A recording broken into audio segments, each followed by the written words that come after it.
भाई जो गुरु वचन पे डट गए, कट गए फंद 84 के। सारे संस्कृत में लिखे हुए, क्या जाने पुराणों के बारे में। तो बच्चों, हमने यह बात मान ली, हमारी आत्मा कमजोर थी, हम शिक्षित नहीं थे कि ये बात तो सही है कि कबीर साहब को वेदों का ज्ञान नहीं हो सकता, गीता का नहीं हो सकता। और आज भी हमने मान लिया कि ये बात तो सही है। मैं तो गुरुजी की माता से भी मिला था एक बार बरवाड़ा आश्रम में, और मैं तो गुरुजी के जो पिताजी थे नंदलाल जाट, गुरुजी ने तो मुझे उसकी सेवा में लगा रखा था।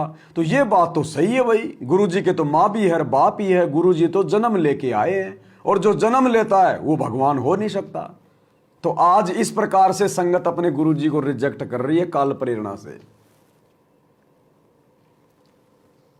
हम शिक्षित नहीं थे कि ये बात तो सही है कि कबीर साहब को वेदों का ज्ञान नहीं हो सकता, गीता का नहीं हो सकता।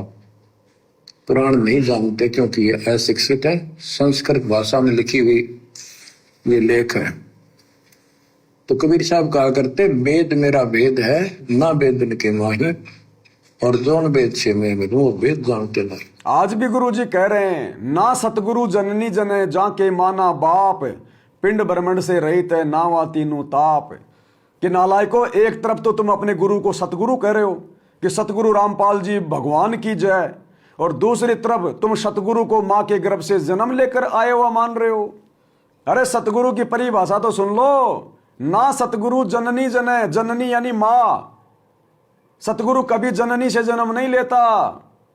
ना सतगुरु जननी जने जाके माना बाप, पिंड ब्रह्मंड से रहित है नावा तीनों ताप। अगर वास्तव में कोई सतगुरु होगा वो तो मां के गर्भ से जन्म लेके आएगा नहीं, और अगर कोई फर्जी सतगुरु होगा भाई वो माँ बाप से जन्म लेके आएगा।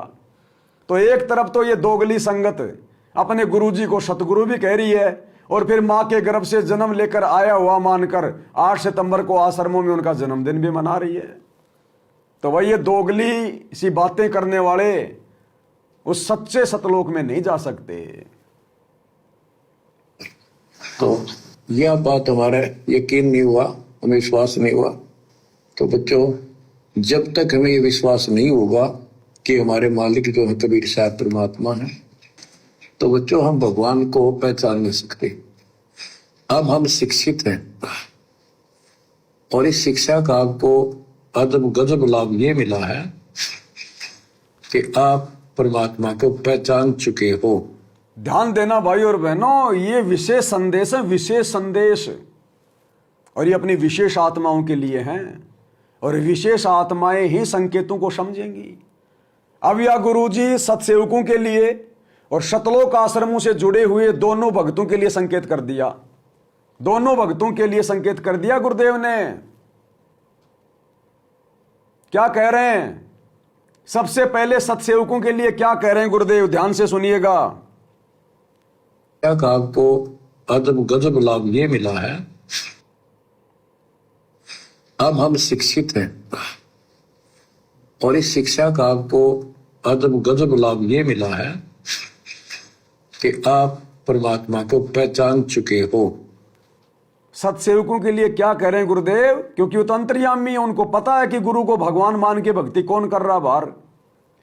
तो गुरुदेव कह रहे हैं, अब आपको शिक्षा का लाभ ये मिला है कि आप भगवान को पहचान चुके हो कि हमारा गुरु ही भगवान है, परमात्मा है, और यही हमें सतलोक लेकर जाएंगे, इनके अलावा और कोई कबीर नहीं है। तो पहला संकेत गुरुदेव ने किया सत्सेवकों के लिए कि अब आप भगवान को पहचान चुके हो।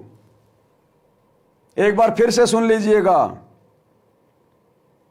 ठीक है, और इस शिक्षा का आपको अदब गजब लाभ ये मिला है कि आप परमात्मा को पहचान चुके हो। और अब आगे गुरुदेव संकेत कर रहे हैं सतलोक आश्रम मैनेजमेंट हरियाणा के लिए, जिन्होंने अभी तक अपने गुरु को परमात्मा नहीं माना, नहीं पहचाना, और कह रहे हैं जिसने नहीं पहचाना जो नहीं पहचान पा रहे हैं, इतना ज्ञान देने के बाद, इतने सुख देने के बाद वर्तमान में गुरु को जो भगवान के रूप में नहीं मान रहे, नहीं पहचान रहे, उनके साथ वही बनेगी जो 650 साल पहले बनी थी। सुनिए, छोटे छोटे बच्चे भी शिक्षित हैं, बूढ़े बुजुर्ग भी शिक्षित है, और ग्रंथ आपके रूबरू दास ने कर दिए। तो पुण्यात्माओं, आज आपको 100% ये विश्वास हो चुका है कबीर जी को। जिनको ये विश्वास नहीं है उनके साथ वही बनेगी जो 600 साल पहले बनी थी। जिनको विश्वास नहीं है कि हमारा गुरु ही परमात्मा है, गुरु ही कबीर है, और जो दाढ़ी मूछ वाली नकली कबीर की फोटो का प्रगट दिवस मनाना नहीं छोड़ेगा, करे उनके साथ वही बनेगी। गुरु को मानुष मानने वालों के साथ वही बनेगी जो 650 साल पहले बनी थी। जिनको ये विश्वास नहीं है उनके साथ वही बनेगी जो 600 साल पहले बनी थी। पुण्यात्माओं, वो परमात्मा उस दिन भी भगवान थे कबीर साहब, और आज भी भगवान है। जब एक झोपड़ी में रहा करते, वो कबीर परमात्मा उस समय पे भगवान थे क्योंकि गुरु रूप में थे, और आज भी भगवान है। तो आज कौन है? सतगुरु, जो उस समय एक झोपड़ी में बैठ के ज्ञान दिया करते थे, जो आज जेल में बैठ के भी ज्ञान दे रहा है, क्योंकि ये भगवान ही कर सकता है अजब गजब कारनामे। जेल से सत्संग, चारों युगों में ऐसा ना कभी हुआ, ना कभी आगे होगा। भूतो न भविष्यति।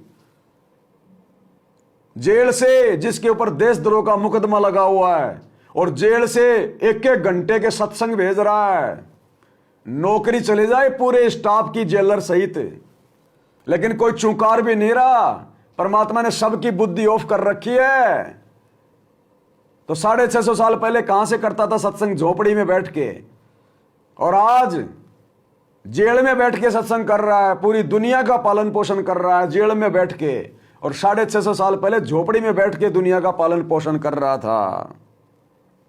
सुनिए, पुण्यात्माओं, वो परमात्मा उस दिन भी भगवान थे कबीर साहब, आज भी है, और आज भी भगवान है। जब एक झोपड़ी में रहा करते थे और एक निर्धन गुलाहे की भूमिका किया करते थे, अभिनय करते थे, 120 वर्ष तक उसी कुटिया से, झोपड़ी से उठकर मगहर चले गए, और वहां से सशरीर अपने सतलोक को चले गए। लोग ये कहा करते थे, ये दुलाहा, ये दानक, ये गरीब आदमी, जिसको रोटी भी पूरी समय पर नहीं होती, इसको तुम भगवान कहते हो। और लोग क्या कहा करते थे उस समय उस कबीर भगवान के बारे में? क्योंकि हम भगत उस समय अपने गुरुजी की चर्चा करते थे, हमें सुख हो गए थे। हमारे गुरुजी परमात्मा है, भगवान है, परमेश्वर आए हुए हैं, सारी सृष्टि को रचने वाले हैं। तो लोग हमारा मजाक उड़ाया करते थे कि तुम किसको भगवान कह रहे हो? वो कबीर को, वो नीरू के बेटे को, जुलाए को, जिसको रोटी भी ढंग से नसीब नहीं हो रही, एक झोपड़ी में रहता है। अगर इतना ही बड़ा भगवान है तो भगवान तो 1 सेकंड में अपना महल बना ले, महल। लोग हमें काल प्रेरणा से तोड़ने का प्रयास करते थे, तो वो स्थिति आज है। गुरुजी संकेत कर रहे हैं कि बच्चों, आज भी वो स्थिति है। आज तुम्हें 100 सुख हो रहे हैं, कोई ज्ञान को आधार बनाकर, और कोई देखा देखी में अपने गुरु को भगवान बता रहा है कि सतगुरु रामपाल जी परमात्मा है, कबीर जी हैं, भगवान है, आओ नाम दीक्षा ले लो। तो आज भी दुनिया तो वही है, काल तो वही है। आज भी वही बुलवाएगा कि जो 10 साल से जेल में बैठा है, जो जेल से बाहर नहीं निकल पा रहा, अपनी जमानत नहीं करवा पा रहा, और तुम उसको भगवान कह रहे हो, तुम उसको परमात्मा कह रहे हो। तुम्हारी बुद्धि भ्रष्ट हो गई। तुम इंसान को भगवान कह रहे हो जो जेल में बैठा है। तो स्थिति तो आज भी वही है। तो परमात्मा ने दोनों स्थितियों को कंपेयर कर दिया कि 650 साल पहले भी भगवान था, आज भी तुम्हारा गुरु भगवान है। उस समय भी उनके लिए दुनिया यही कहा करती थी, और आज भी तुम्हारे गुरु के लिए दुनिया यही कहेगी कि इतना ही बड़ा भगवान है तो जेल में क्यों बैठा है। जैसे पहले कहते थे इतना बड़ा भगवान है तो झोपड़ी में क्यों बैठा है, भगवान तो महल बना ले। जो गुरु बचन पे डट गे, कट गे फंद 84 के, कट गे फंद 84 के, कट गे फंद 84 के।